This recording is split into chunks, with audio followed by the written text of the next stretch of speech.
Do you want to talk a little bit and we'll make sure? Okay. Looks like we're on air. So, welcome everyone to the August 5th meeting of the Business and Community Affairs Committee.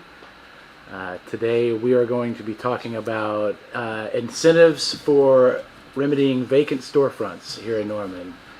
I don't believe that staff has a presentation or anything, so it's just going to be a general discussion. Really hoping to just flesh out some creative ideas, some ways that we can lower the bar for small developers and small business in our community, just to get more of the kind of things that we want to see. So, Sarah, did you happen to have any kind of data or anything that we could look at in terms of what our current stock is of vacant storefronts? Sure. I was going to let maybe Anthony go first. He might have some more just words of wisdom to provide, but we can basically pull data in any line, polygon, city limit that we'd like to pull data for. Awesome. That's why And I would certainly defer to Sarah about where the actual vacant storefronts are, Okay. or this information is about businesses in general. I can speak a little bit about available incentives if council were to desire to use them for any specific project. Okay. And those things that you could do. They range from sales tax rebates to TIFs, special assessment districts, tax abatements, permit fee abatements. There's all sorts of things you can do Okay. if you chose to. But again, it's just, you really have to get to the project or the area that you're interested in. Sure. And then we can talk about what you might want to provide. So to me, the ones that jump up my right off the bat would be, obviously in the Main Street, Gray Street core areas, but also I think redevelopment of Lindsay Street, at Noble Parkway, Porter. There are a lot of corridors in Norman that I think could use an influx of. I think it needs to be inside local dollars and not catering to some outside entities. So it's just however we get that off the ground and the ball rolling. I'm happy to tackle any of those areas. I know probably different tools are more specific for certain areas. It kind of depends on the owner of the properties, Okay. property or properties, how willing they are to finance things themselves. Okay. Business Improvement District, for example, that is overlaying the University of North Park TIF district. Okay. And so you can have more than one incentive in a given area or for any given business. What you can do is pretty wide and pretty broad. We've had experience in most of those areas, but I will say that in a lot of cases it just becomes a political will question. Mm-hmm. And direct incentives has not been very politically popular in Norman. So it's just a matter of identifying the area that you want to incentivize and how you want to do it and how willing the owners of the property are to invest in themselves. Oh, that makes sense. And I understand, incentives have kind of been a dirty word in Norman, but I think if we structure and gear this in such a way that it's, again, going after our local developers, our local businesses, that might be a pill that's easier to swallow than maybe some large subsidies to an out-of-state corporation or something, which I'm not saying there's not a room for that as well, but the focus of this discussion today was smaller storefronts and smaller businesses. So, See, I like special assessment districts. I think they're very underutilized. I was going to ask you to, number one, could you tell us a little bit more about what the parameters of that would be? And then I'm also interested in having a better understanding of how a business improvement district, how that would work incentive-wise, how you can conceptualize that. Okay, so most all of these incentives are enabled under the Oklahoma Local Development Act. Okay. And so if you're having trouble sleeping, you might want to just read the Local Development Act. But it enables you to do special assessment districts, TIFs, business improvement districts, the new tourism district, there's a term for it that I'm forgetting. But all of those are under the Local Development Act. The basic difference between a TIF and a SAD, a special assessment district, is the difference between the property owners petitioning the city for the establishment of the district, and basically then they tax themselves business improvement district, they pay into the district for whatever specific improvements you want to do, as opposed to a TIF, where the funds are coming from the city or the jurisdiction Right. to provide public incentives, public improvements, or assistance to development financing, which basically can be cash to the business. Okay. So again, there's a wide realm of things that you can do. So, just for clarification, sounds like a TIF is city control and a bid is more business owner control. Yeah, the forming of whatever district is a city doing it. Okay. The differences come from who's paying Gotcha. for it. Gotcha. I can remember, for example, when the Campus Corner TIF was first being proposed, one of the large property owners in the area, Judy Hatfield, came to my office, talked about these improvements that they wanted to make and that sort of thing, and I suggested to her that, boy, that sounds like a perfect special assessment district. And she very well understood the difference. And she said, yeah, but we don't want to pay for it, you know. And so it became proposed as a TIF. And, Okay. and again, that's the difference, is where the money's coming from. I gotcha. Have we ever done a special assessment district? Yeah. Okay, what would be an example? Country Club Estates, which is an area, it's kind of weird because it's right in the middle of Brookhaven. But there was a little 3 or 4 square block area that was not on the city's water system. If you look right under the city's Brookhaven water tower, that's where Country Club Estates is. Okay. And for whatever reason, way back when that little neighborhood was built, they didn't attach to the city's water system. They had wells. And the Department of Environmental Quality said that their well water was no longer meeting drinking water standards. So they had to attach to the city's water system, and there was a major pipeline going right by their neighborhood. But they had to pay for those attachments, and it ended up costing like $300 or $400 per house. But that's a special assessment district. Okay. It operates very similar to a property tax. It's just that the property owners petition the city. They want these improvements. The beauty of the special assessment district statute is that it's very flexible about what the property owners can ask for.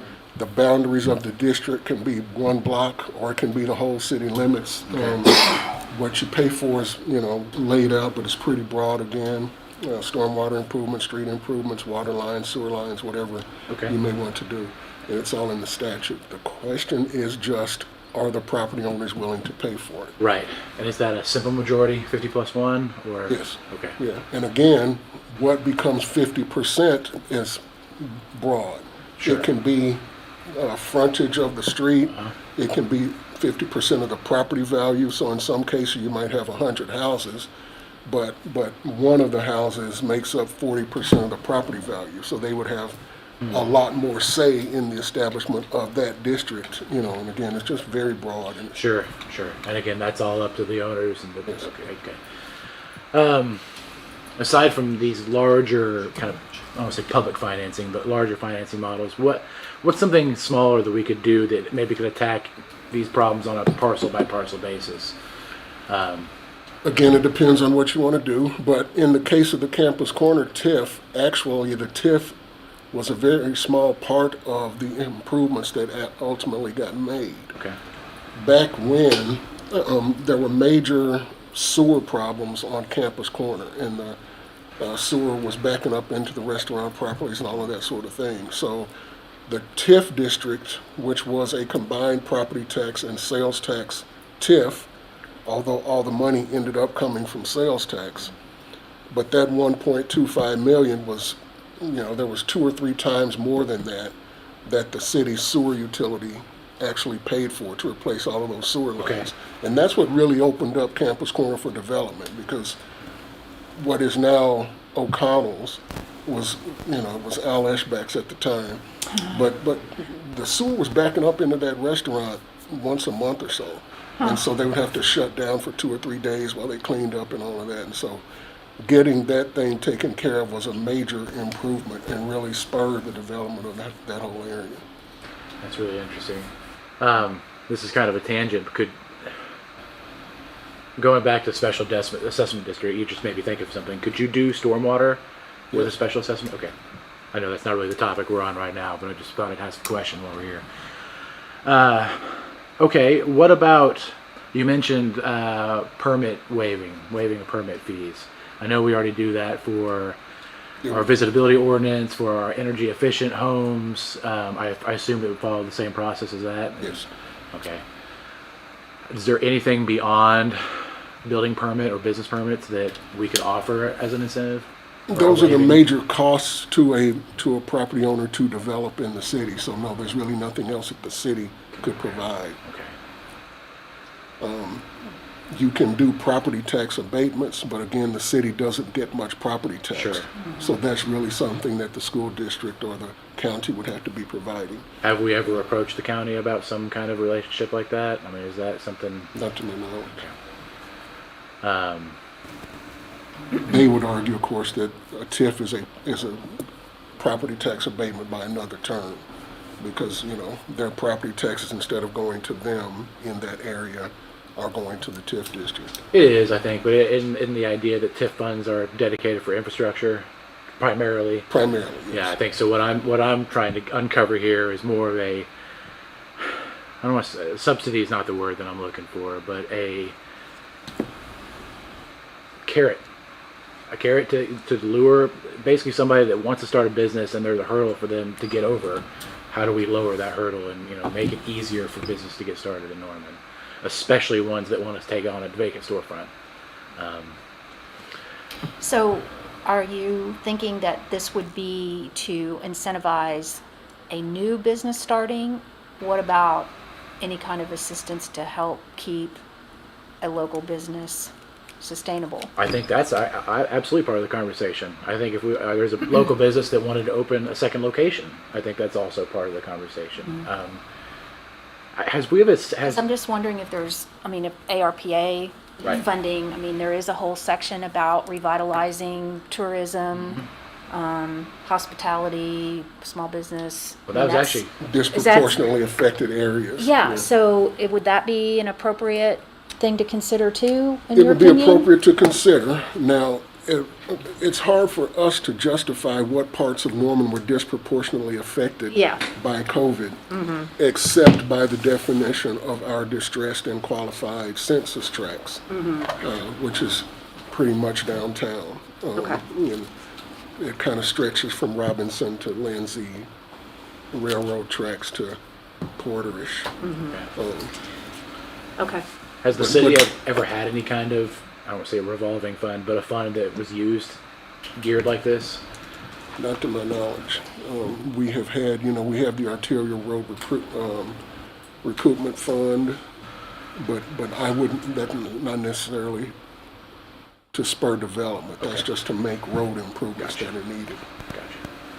And that was the purpose of to spur development, but then there was the economic development piece of that too, where we were able to provide incentives to Emmy as they grew their company, Right. and then to work closely with NEDC. Okay. So that was an important component of that, but that was using the TIF. No, that's a really good point. And I guess for people that are watching, could you kind of explain that relationship with NEDC and how that works with the city? NEDC is the Norman Economic Development Coalition, and they are charged with bringing economic development and jobs, quality jobs, to Norman. And so one of the things that they have done historically is to try to have land in industrially zoned areas that they either zone or provide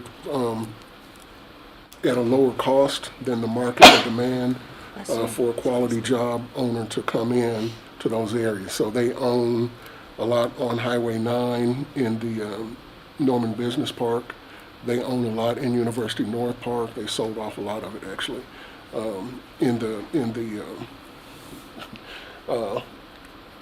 I need to have the acronyms in front of me. But there's two tracks that they own. One that is the Advanced Manufacturing Center, and one that is the go ahead, Corporate center? the corporate That's center. right. That's right. So that's been their strategy, at least in the past, Okay. is to provide that low-cost land that they have. All the infrastructure is already in place, And so those teed up sites, as they call them. Gotcha. And does the city have any influence on that mission? I mean, The city is a member of the NEDC. So we can. It's a combination of the Chamber of Commerce, the city, the University of Oklahoma, Moore Norman, Votech, are all partners in NEDC. Right. Okay. Because I think what you're saying makes a lot of sense, and I'd love to see that same model applied just on a smaller scale. Again, instead of going after large corporate tracks, how do we do an incubator or some sort of local startup hub? Were you about to say something? Okay, sorry. You sat up like you were about to add the comment there. And I will say NEDC has had an incubator. Okay. Did you know if they replaced it when it burned over I here? don't think they did. They lost that building in the fire, and I don't know that they replaced that. But I think it was very successful. Yeah, they do actually have kind of a new one that they've launched, kind of in partnership down at Partners Place. Gotcha. Is that what you were going to say, Scott? They do have an incubator, and they're one of the last, I think, certified incubators of the county. Moore Norman had a incubator at their South Penn campus, but it's no longer there, and so we're in a good spot with NBC having that designation to the state. And I know that there's a private incubator at the rail yard over here, but that's certainly not publicly owned. Sure. Yeah, I'm thinking of an entity that we can get behind and help support, further that mission. I mean, Scott, do you know if they typically deal with larger corporations or larger companies, and not necessarily smaller startups? NEDC? Yes. So as Anthony stated, You probably should introduce yourself for the record. Scott Martin with Norman Chamber of Commerce. As Anthony said, their mission really is to focus on primary jobs, but they've utilized those are the not your entry level minimum wage positions, but jobs that create sustainable living for individuals. But they have had an incubator at various times. The E-Tech building on Campus Corner, and it was really targeted at small startups. Okay. And so they work in both of those areas, not only attracting those primary jobs. Often we think of those as large employers, but in many cases it's expanding on what we already have here. So working with companies like Johnson Controls or Hitachi to expand their workforce, which both large companies have done. And then they do have the startup opportunity and work diligently in the entrepreneurial world to help facilitate that. Okay. Excellent. Thank you for bringing that up. But they only have, I think at the facility down at Research Campus, there's only 2 or 3 offices there, and those will be moving to their new building until they're able to identify potentially a new incubator space. So that may be an opportunity for the city to continue further partnership with them. Absolutely. No, I'm really glad you brought that up, because that seems like an opportunity that we should really get behind and take advantage of. As we have future discussions on that, I'm going to just move the table off too short to see over these chairs. We have adopted an economic development policy of the city that talks about targeted industries and things like that. And this incubator concept and helping startup businesses is a really big part of that, because those are the businesses that tend to grow the most in your community. And so they're a valuable part of it, and that is definitely part of that policy. So we can bring that back. That'd be great. I'd love to. I know today is just kind of a preliminary discussion on the topic, so I'd love to dive in. Yeah, and I was sitting over there thinking, I'm not sure, maybe Councilmember Holman was on council when we adopted that, but it's probably been 10 years. Yeah, at least. Yeah. Sounds like that needs to be looked at, So, and Yeah. revised, updated we need as to well. bring that to you guys so Yeah. you know what it looks like. Okay. Yeah, that sounds Matt, good. I don't want to get ahead of Lawrence's schedule. He's still working on his community survey. But at the board level, informally, we're already having incubator discussions. Excellent. That's music And to my ears. again, there's not been a decision made. I think Lawrence's emphasis would be to do something downtown. Okay. Well, that's where I'd like to see this going. I mean, you get it's not only a way to capture young professionals that are graduating from OU and giving them an opportunity in the core area to stay here, but it's also it's getting people downtown, patrons to patronize the businesses that are down there. So it's very much a double-edged sword in that regard. Okay, so we talked about some kind of Main Street areas. What about if we were to approach a Lindsay Street? It seems like it's a little more fragmented than the Main Street is. Would you still think a special assessment district or business improvement district would work? Again, the tools are the same. The tools are the same. It's just a question of who wants to use them and how. But I don't know if there's like a Lindsay Merchants Association or anything like that. That's what I mean. Do you I think know that there was one. There is. There is. It's loose, I think. But yes, there's still a point person that is kind of doing that. But we can get in contact and kind of work through them. I've worked with them throughout the whole of the Lindsay Street. Scott was there with me through the whole Lindsay Street construction phase, and it's not a formal structure. It has been. They've been kind of in and out of existence for a really long time, actually, like since like the mid '90s, really. But really started having a lot of meetings during that construction phase. I don't know that they've met since 17 that we did open that bridge. I don't know that we've had any meetings. They've had any meetings since then, but they do kind of still have some email group going on, and that's why I think a business improvement district would make a lot of sense down there, because you could get an executive director and a budget and a staff to actually go in and do some programming and some placemaking and rally the troops around, instead of just having this loose meeting once every couple of years. You've actually got somebody driving the ship there. Sorry, Councilmember Hall, I didn't mean to. Yeah, I just wanted to follow up on that because I'd like to understand, what the actual benefit is to have these merchants associations be more structured, because I know, so there's a Campus Corner Merchants Association, there's a Downtowners Merchants Association. I know Mayor Clark was active in helping to form the East Side Merchants Association, and I'm assuming that was more of a structure. So from our viewpoint, what's the advantage of encouraging these different districts to have a formal structure and a board? it really depends on what that district wants to do. Okay. So, if they want to do things like fundraise and have sponsorships and events, they need some sort of, I would say formal, IRS status, whether that's a 501c6 or 3 or something. So a lot of, you'll see those organizations form those kind of entities at times if they want to have events that usually, if you leave that to the business owners, they don't have time to do it in their app. So hiring Campus Corner is the one example in Norman that we do actually have an executive director, and she works her tail off.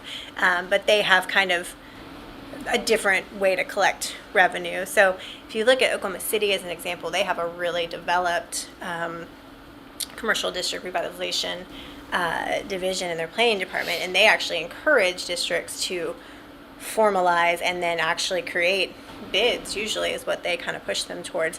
So they kind of have a whole process where they, get your ducks in a row and then formalize this process. But that way you have a stable source of funding. Granted it's coming from the property owners, which usually is passed to the tenants, but it helps with those types of things. It's really, these organizations are fully volunteer. You only really accomplish so much.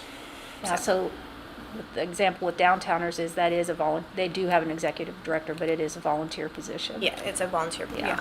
Well, I'm wondering, thinking about, we're getting Neighborhood Alliance off the ground, and this might be, the timing really might be good to try to provide some kind of assistance, and I know you do a lot of this anyway, but, just try to set up a structure that maybe everybody could get on board with that would be helpful for them.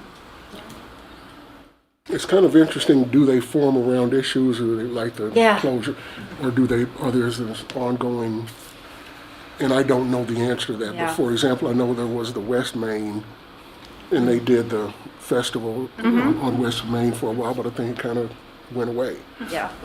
So I don't know if it's Neighborhood Alliance or something, but somebody would need to be the horsepower behind keeping those things going. Yeah, and I don't know that it would be, we have a specific contract with the Neighborhood Alliance now, but I'm just wondering, just even amassing a toolkit type of thing that might be useful to help them do that as we kind of think through this. Well, drawing a comparison to Oklahoma City, just like you mentioned, I think, you look at downtown Oklahoma City, DOKC, and they work well with the Plaza District. It works well with Uptown 23rd, and it's not that one executive director, making the lift on their own. They all have common goals, and they're all working towards that common goal. So, I think if we're able to identify several districts, not just come to the street with one bid, but you've got 4 or 5 bids that are all playing off each other. I think that's a real master strategy, in my opinion, at least. Okay, so we talked about some of the tools. Now, can we look at some of the areas that might fit some Sure. of these tools? Yeah, so not knowing exactly where we were going to go with this conversation, I just, instead of running a bunch of reports in advance, I just brought the report tool to us. Appreciate that. So this is CoStar. CoStar is the primary commercial real estate database. It's kind of the only one. And so their data is not 100% perfect. You'll see some things in here that aren't accurate, and it will also probably not show up if you have like a mom and pop landlord that just puts a for rent sign in their storefront. It's not going to pull those up. So these are people that are, listing online. I'm sure Jim Group uses CoStar all the time and LoopNet for different listings. But this is kind of the main source of data that all over the country, the real estate industry, commercial real estate industry uses. So right now I have it filtered just to Norman. And I have all commercial real estate properties. Of course, that includes different sectors of the commercial real estate industry. So office use, industrial, multifamily, and retail, and then some other categories in there. So I didn't know if we wanted to start and just talk about a specific sector. I know we had talked about storefronts. So are we just talking about retail here? Yeah, let's just stick with retail right now. Okay. Let me filter that out. So we'll do, let's see. Considering our reliance on sales tax, I think Sure. it only makes sense that we focus on retail. Sure. So that's, has a little pin on every single retail commercial space in Norman. So we can zoom in and look at specific properties. The gray ones are buildings that are not showing any active listings. The little blue ones would be something that shows a listing in that building. One of the things I like to look at is just like run this real quick analytical report, just so I can give you guys kind of an overview of the entire community. It takes just a second to run when we have that many properties. We have about 9 million square feet of retail space in Norman. Is that vacant or No, that's total. Okay. Total. Our vacancy right now is overall. Now, granted, Okay, there it is. I would always argue on some of these that whether I would actually classify them as retail space, and that you'll get some in here that are kind of maybe borderline, not really retail, or maybe retail that was built as retail but really isn't viable for retail. So sometimes you'll pull up a property and be like, oh, a store really couldn't survive there. So I'm going to use that. This is the way it's classified in here, so I'm going to just go with their metrics. So 9 million square feet of retail, that's a lot of retail space. To give you a comparison, like Sooner Mall is about 500,000 square feet, about 500,000. So take that times 18. That's how much retail space we have in Norman. Our vacancy rate is currently 4.4%. That's pretty good. Yeah, I mean, so it's really easy to get into the weeds, and you could run a vacancy rate for a single shopping center, a single corridor, a single side of town. And that's probably what I would suggest we want to do as we delve further into this. So maybe we say, okay, let's look at Lindsay Street and let's run it as a corridor and let's see what the vacancy rate is there. Let's look at downtown. Let's look at Campus Corner. Let's see.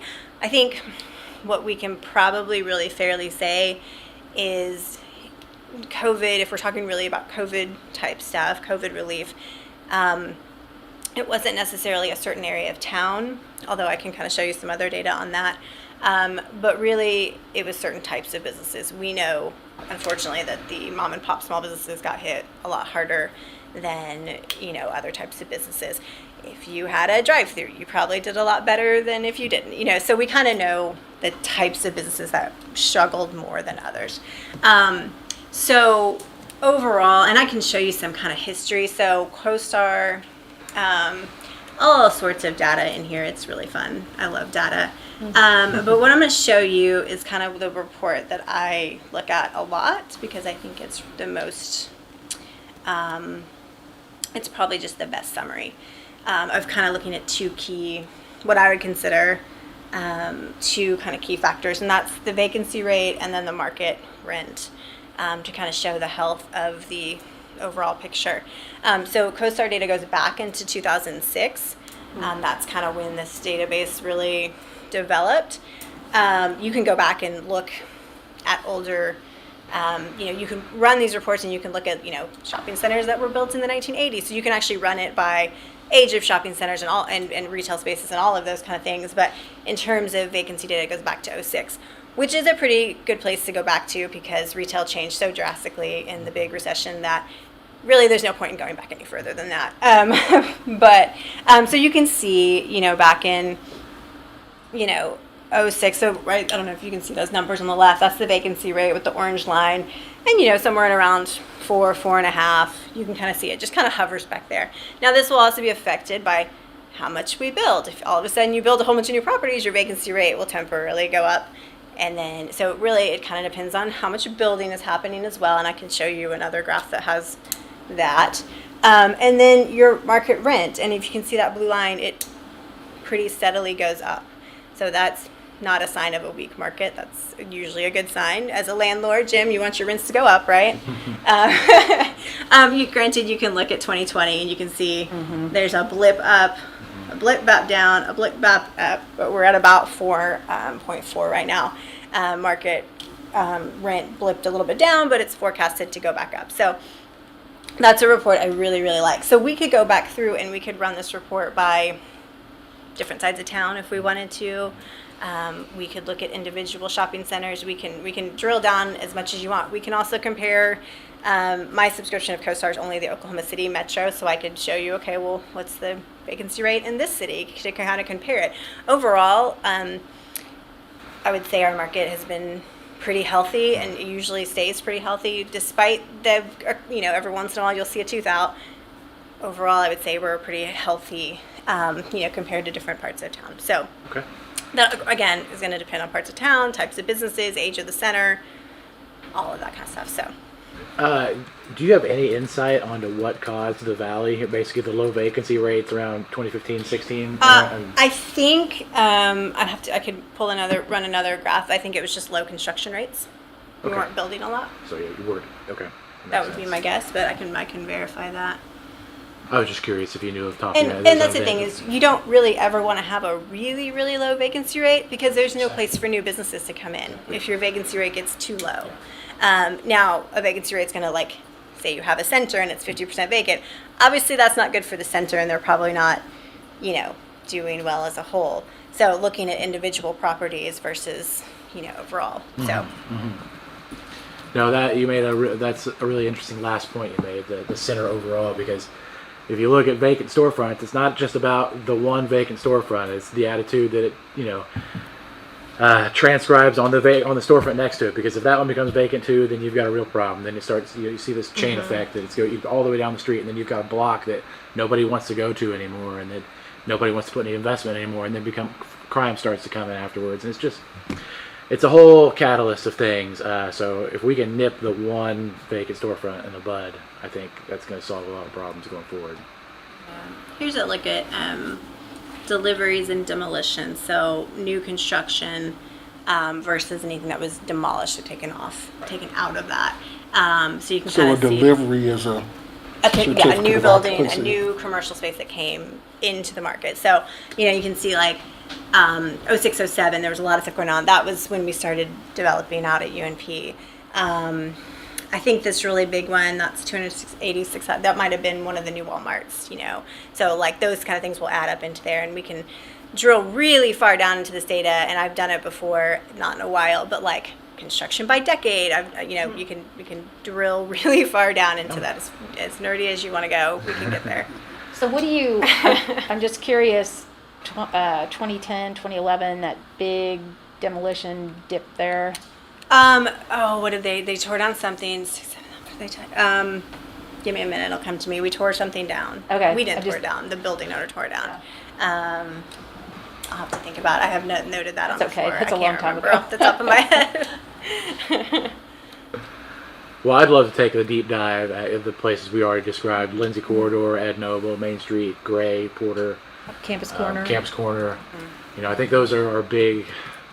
If we were to identify some bids or some districts that we want to focus on, I think those are our ready-made districts already. Right. Did you say Porter? I think I you did. did. Yeah. Okay. Yeah. And obviously, I mean, I'd love to identify some areas on the east side. I know that's a little more ambiguous because it's, you know, it's basically 12th Street. You've got just this long 4 or 5 mile stretch of Right. what could be, I mean, you could And treat it all maybe- as one section, but If you took a look at just roughly the membership in the East Downtown, I mean the, East Side Business Association. Yeah. yeah, and maybe get a sense of that's a good idea. Yeah. That's a good idea. that district, for lack of a better word, but Yeah. just those who are where Yeah. they're located, kind of get a little boundary there. Yeah, yeah. So, and then I'll also just note that just because a building looks abandoned doesn't always mean it's available. And that's a case we have a lot where we have a building that looks like it could be put to better use, but it's not necessarily actually available. So keep that in mind. There's not really anything from a city standpoint that I think we can do about those situations, but I know I've heard that a lot from sometimes their neighbor. And That was the So- case for a long, I always wondered, man, that restaurant site on Ed Noble Parkway, Yeah. you know, the floating restaurant, The- seems like that should be a really good restaurant site, right? But it was seems like tied up in bankruptcy, it was tied up in the estate of the Yeah. owner. And like Sarah is saying, it for a long time, it really wasn't available. And the problem is, a lot of those instances are usually absentee landlords. They're people that own the property but don't live here, so they don't have a vested interest in the community to come in and actually put the money that it would be to develop it. And so I didn't really want this conversation to focus on this, but I have seen this idea of a vacancy tax. You basically, if a landlord lets a property sit vacant for a certain amount of time, then you're able to levy a fee on them, basically to incentivize them, but just in the other direction, to get them to actually do No. something with the property. It's a little contentious, I know that, but I've heard of cities doing that, and Catherine might have a little more information. But just a few years ago, Oklahoma City just tried to make like a directory of buildings that were kind of okay, and they got shot down just for making like a map of those buildings. really. Do you remember that, Catherine? Is that Yeah. preemption Yeah. thing, or- Preemption bill. Well, we don't have to focus on that. I just So looking at Lindsay Street, now granted, Lindsay Street has a lot of different types of properties on there. There's a lot of office on there. So right now we're just showing retail properties. And I'll have you note that if I look at retail properties right now, I've only got one showing up as available. Huh, yeah. So, you know, granted, we know there's more, Right. but sometimes it's that landlord that just sticks a sign out there. So, the one that's coming up, I believe, is the Gas station. yeah, the gas station, which is a build to suit. So the property's not for sale. They want to own the property and rebuild for you, is my understanding of what they want to do there. Because I've had some other entities interested in that, and they're like, oh, well, I'd do it if they'd sell that property. So sometimes that's a thing too. Do you know what they want to rebuild? Well, so a build to suit would be you come to them and say, I want you to build this, and they'll build it for you, essentially. So, so that's they're out there marketing it. So we'll see. I was interested, the Sooner Legends apparently isn't on there, right? It's not showing up. I might not have. Let me see. Let me make my boundary a little wider here, and that might help pull in a couple more properties. what What tools? was Sooner Legends? I was like, the building isn't there anymore. Yeah, it should. It will show up the property too. If the land is for sale, it should bring that up as well. And is it currently Okay, for just sale, bring or it up, has okay. it? I don't know that. Yeah, I It is for sale. So it I hasn't been believe. purchased, because there's been a lot of rumors about Was that property. purchased, and I think the person that purchased it took down the building, and I think it's now being sold as raw Okay. property, which Gotcha. it's not popping up here. But that's because I have retail listed. Ah, If I do land, we'll get something else on there. So there we go. So let's take off retail. So what is that? It's still okay. So it's showing up as commercial land. 6.28 acres for sale. Shuffle slow. Doesn't look like they're giving a price. And a lot of times you won't always see a listed price on here. Sometimes it's contact us for the price. So okay. What tools do we have as a city to actually acquire property? I mean, Well, we can purchase property just like any other There's no- developer. okay. I mean, Is there a there's dollar no- limit that has to go before a public vote or anything before? It's really more about where the funds come from. Okay. Yeah. Okay. Okay, I'm pulling up a couple other properties and I pull retail now, so I think it looks like I've got about 4 properties that are coming up. One of them, which is this one right here, I think was a fast food restaurant, but the owners recently converted it to office space, I believe. So I don't actually think that is available for retail space at the moment. I think that was the Taco Bueno. He has remodeled it. It's not terrible. Yeah. So, It's better than- so the spaces that are coming up are, there is a, in the West Lindsay Center, which is, is a multi-tenant building. It's a 13,000 square foot building. It looks like it has, 3,900 square feet available total. Doesn't look like contiguous. So it's got 2 spaces available in it.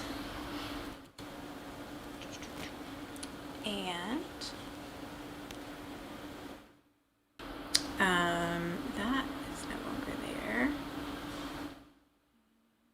One right here. Nope. And there's a space back in the spot, the little L-shaped building kind of behind the Velvet Taco that's being redeveloped right now.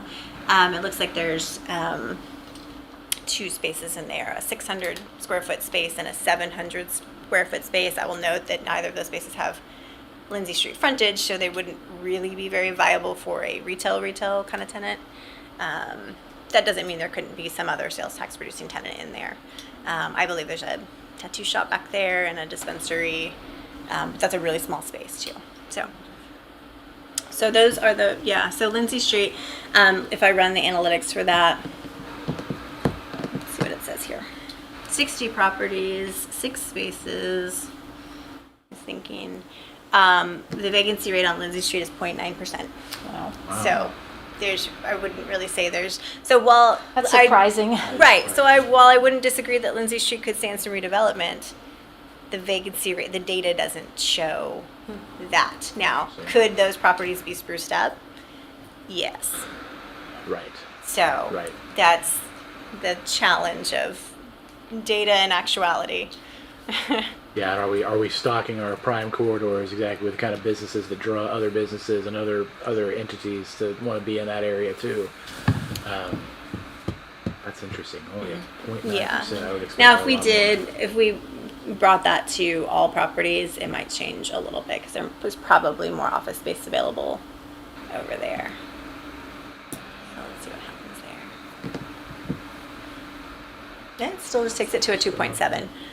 I mean, I think the conversation that I'm hearing a lot about Lindsay Street is really about retail, as like what is offered there, Sure. right? Like the variety of types of businesses. Like people want like a convenience store, like a pharmacy, or they want like they want a coffee shop, they want a froyo place back. They want things that are they want to be able to walk down Lindsay Street and have Sure. those kind of amenities, and that's what's currently not available there. And so I think that's the rub. It's not necessarily that like they're fully vacant, but like what it used to be and what it is now, and that's the conversation, and like trying to figure out what do we revitalizing it in that way so that people that are attracted to that area. And so here's where you get into an interesting discussion about the city's role in that sort of thing.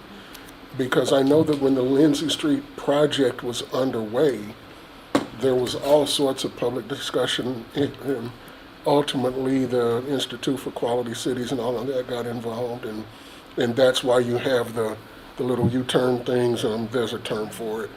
But it was all intended to make Lindsay Street more bikeable and more walkable, and those, from a city's perspective, those things are in place. So, We've invested in that. yeah. Yeah. So is that where the city's interests or kind of ownership ends? And I don't know the answer to that, but at least that's a very case in point of what the city has historically done. Right. And when you talk about Lindsay Street, you know, we finished that project, I think, in 2017. And the kind of process to move to the next step, it takes time. And then, of course, we got interrupted by COVID, which really did halt progress. Now, you got to look at what's happening on Lindsay Street right now is an on-queue's coming, which is huge. And I will say convenience stores have changed. Their model has changed a lot. So the ones that closed kind of further west, I think one is reopened as more of a repair kind of shop. The models for those convenience stores has changed drastically too. I mean, we're not getting the little tiny run in and grab your soda and your pack of cigarettes. We're getting the big, you know, on queues and the remodeled 7-Elevens. And I mean, so the businesses themselves change and adapt and evolve over time too. So, you know, we're getting that big new on queue, and as much as, you know, that's a huge piece of concrete, those are actually pretty good sales tax producers. Those kind of convenience stores produce a very high sales per square foot. It's kind of astounding sometimes. The Velvet Taco that's taking over the old McAllister space. If you've been to one of those in DFW, that place, I've never been to one that there's not a line out the door. I mean, so it's coming back to Lindsay. It's just slow. Now, is there a way the city can move that needle more? Conventionally, we've done our part. Some of it's just time. Yeah. And then what is happening in the world of business. And that was And just retail itself, what that's going to look like post-COVID. And I mean, even pre-COVID, ever since 2017, we've been hearing retail apocalypse headlines. Yeah. I'm not a believer in the retail apocalypse. I think it's a mass evolution, really, more than anything. But, you know, we've had record store closures for the past 4 years. But you have to look at the highlights. You know, there's a grocery store on Lindsay Street. There's a new convenience store coming. You look at what is there. There is a lot of restaurants. You know, so you kind of have to look at the negatives with the positives. Yeah, and I think that some of that conversation too is really like the look of some of the centers there, because they are older, and so, you know, I think what we're seeing too, you know, on Main Street, right, is that like some of those on West Main Street, where like by the Panera, where that's, you know, they're redoing that whole frontage of that area, and like that's looking so much more inviting and vibrant. And so like, how do we, and I don't know if it's the city's place, but like doing something like that in that Homeland shopping center, like I think could go a long way, or in some of the other areas on Lindsay Street, to just make that look more inviting. And I think that maybe that's the rub, not necessarily like the vacancy or thing, but like people are like, this doesn't look like somewhere I want to be. Sure. Um, It's a, well, and So I don't know if Catherine that's and the Anthony. property owners, you know. You have to be very that's- careful about that distinction between Yeah. public land versus Right, private property. Right. yeah. Right. And then I'll also caution, you know, when a building owner does go in and invest a bunch of money into their property, they're gonna then want to turn around and they're gonna charge more money to their tenants. Yeah. So I mean, that's kind of the double-edged sword of that. Is like, yes, we want you to make your property prettier, but if you do that, you're going to have to put money into it, and then you're going to charge your tenants, so the rents will go up. when you do Right. that. So it's kind of a delicate balance, because Right. I know right now that particular shopping center is a lot more affordable than some other parts of town. So it's kind of a delicate balance between that and then what we as a city can really do. A really common thing, this is kind of like the Main Street America approach, and I don't mean Main Street America by like Main Street, but that's the organization. Main Street program, Their kind of program. Now, granted, you have to have money to put into these kind of programs, but facade grants and that kind of stuff is a really common Main Street. It's usually a matching grant type program, but you do have to have a source of funding to put into something like that. Yeah. You gotta have a revitalization plan documented. You got all sorts of stuff. So I mean, I think that would be a great first step with Lindsay Street. Is like, what does a master plan for revitalization look like? Yeah. You could go piece by piece, or you could really try to tackle the entire thing at once. And I mean, as we're talking about TIFs and bids and all that, I mean, I really think a TIF makes a lot of sense on Lindsay Street, because there's a lot of infrastructure that needs an upgrade for one, but I'm not sure that the base sales tax or the base property tax will ever be in an area that we could actually maximize the increment. But is it the public infrastructure that needs the help? No, I mean, we did all that. we've already We done just- We've done it. Even No. alleyways and water line improvements and things We like that. I mean, undergrounded the utilities, I mean, you know. Everything? Yeah, Okay. stormwater. Yeah. Yeah. Okay. So I think that circles back to that conversation about the Merchants Association, right? Like, how much do they want to be involved in this and kind of organized around what this plan looks like for Lindsay Street, and so kind of having that conversation. Business improvement Business district, yeah. And so what does yeah. And so I think just bringing that back to them and saying, like, here are the tools that we have. This is how we can like have this conversation. I think could be helpful. And that goes back to your point about neighborhood alliance, that might be a good thing for them to come in and tackle, is say, how do we organize some of these districts loosely and then actually make it more of a formal application instead of just these groups meeting, like I said, every couple of years. You Well, and put an I instance really together. do want to be clear, I'm just using that as an example because we have a very specific contract for what Neighborhood Alliance is going to be doing for us. But I'm just thinking in that mold, there might be something else that we could tap into to help with, organizing or adding more structure or more assistance to merchants associations. Well, if there's anything, it's getting the neighborhoods on board. Because like I said, it's going to take a group of people to Oh, yeah. coalesce and actually have the support behind it. So even if they're a group that's just helping with the messaging and helping Yeah, yeah. rallying the troops, I think that's an important role. Or even as you organize neighborhoods, having the neighborhoods that have, 'cause that's a real important piece along the Porter Corridor. Right. There's a lot of different neighborhoods that are really vibrant and diverse in their own ways that may really want to have a lot of input of, we wish we had a coffee shop, we wish we had a drugstore, we wish we had a this, we wish we had a that. So yeah, I see what you're saying. And just like the walkability, right? And so like they're the ones who are utilizing it. Yeah. Yeah. Okay. Well, I know this is a conversation that we could probably spend hours on, and I'd love to, like I said, take some more deep dives into some of these more specifics of it. But I mean, does anybody else have any more questions or things they want to talk about while we're here? You guys have I'd love anything to you wanna pursue add just or mention? going on the specific areas that we mentioned and see kind of what those look like if we Yeah. come back to it. Another approach we could do, and I just pulled up like SBA's, because currently one of the programs that SBA has that's active right now is their targeted EIDL grants. So that's the economic injury disaster loans, part of that, which is a grant. But now they're specifically targeting areas of lower income census tracts and stuff. So see if it will let me zoom in. No, I don't want that. Yeah, and I probably should have mentioned that because I was only talking about things the city can do. Sure. There are all sorts of other incentives and grants that property owners can go after. Okay. Tax credits, new market tax credits, so I was only talking about what the city can do. So that actually would also be something I'd be interested in pursuing because if that's more of a education type of thing or, connecting with whether it's a formal organization or a looser organization to offer that as this is something you might want to pursue as a group. I'd like to know more about that too. Last thing I'll throw out there, and I think Scott has something he wants to add. We've got this abolishment of parking minimums coming through here in a couple weeks, and I think if that is successful in passing, that opens up a whole swath of land to be redeveloped that's no longer required to be parking, that actually can be now sales tax collected. And that will specifically help Lindsay Street a lot because think you so, have a too. lot of properties that were developed in the 60s So I was gonna say. and they are limited by being able to park. Yeah, then you see that by Homeland being set back, 300 feet off the road, and there's not a lot of street presence on Lindsay for that very reason. Right. It feels like a very wide open, empty corridor, and I hate to say a lot of it's to blame on our development codes and just the way cities have been built over the past 30, 40 years. So hopefully we can do a little bit to change that and maybe inject something into the arm of Lindsay Street with that. Yeah. Mr. Martin, did you want to add something? Yeah, thank you.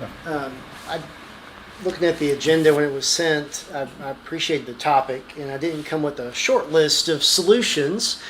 Was more just encouraged by the dialogue that's happening today, but Appreciate that. want to think about going back to maybe the underlying way we can support and encourage business retention and expansion. And some of this the city's already undertaking, but we need to see it come to finality. And that's the one-stop shop in the permitting and inspection process. I think that you'll find that a lot of, I thought it was fascinating when Sarah showed, well, there's these areas that look like there's vacancies, but they're not listed as such. And there was some discussion about, well, how could we incentivize those property owners to maybe do something? And they may be, they may not be encouraged to take action if they are not willing to go through what is perceived to be a fairly tedious process. They don't want to get beat up. They don't want to spend the time, the money, the energy to go through that. And so I think that's the underlying foundation of where we as a community could start, is to make sure the process is fair, simple, efficient, defined. And if we could start there, then maybe some of these other things, whether it's I love this idea about enhancement grants when we're talking about how can we revitalize storefronts and things. Maybe it's a match of some sort of an enhancement grant or something. That's pretty cool. Or some of these other the bids, other of those things. I think that's pretty exciting things to discuss. But I think we've got to start from step one, which is ensuring that the process is as simple and inviting as possible. The expectation needs to be fair. I'm not suggesting it needs to be a rubber stamp. No. But to be fair, Norman has a certain perception, and so I think everything we can do as a community to change that would be great. And I look around the room at either elected officials or city staff, and I only see a bunch of people who are very interested in trying to do positive things and are working to improve the process. So I'm not suggesting anybody standing in the way, but I think we could do better. And the chamber is very interested in partnering with the city. I can't speak for Lawrence McKinney at NEDC, but I think you'll find him to be very interested you're a partner with him already, and so I think he'd be very interested in partnering with the city also to see some of these things come to reality, and potentially working with the city on these business districts to maybe formalize that process a little bit more. No, I mean that's something I'd rather see happen sooner rather than later. I just think that's going to open up so many things for us in all these districts. We've just got to get some of the business owners on board and actually make the process formal. But no, I really appreciate your offer to be a willing partner with the chamber, and I know that I, for one, am excited to have those conversations and see how we can move this thing forward. Thanks. Okay, well, next month I'm trying to figure out exactly what we're going to talk about. We might dig deeper into this conversation, but if you guys have any thoughts between now and then, don't hesitate to send them my way, and I appreciate everybody coming for a good conversation. Thank you. This meeting is adjourned. Did I say that? Okay, yeah. Good job. I need to bring a water next time.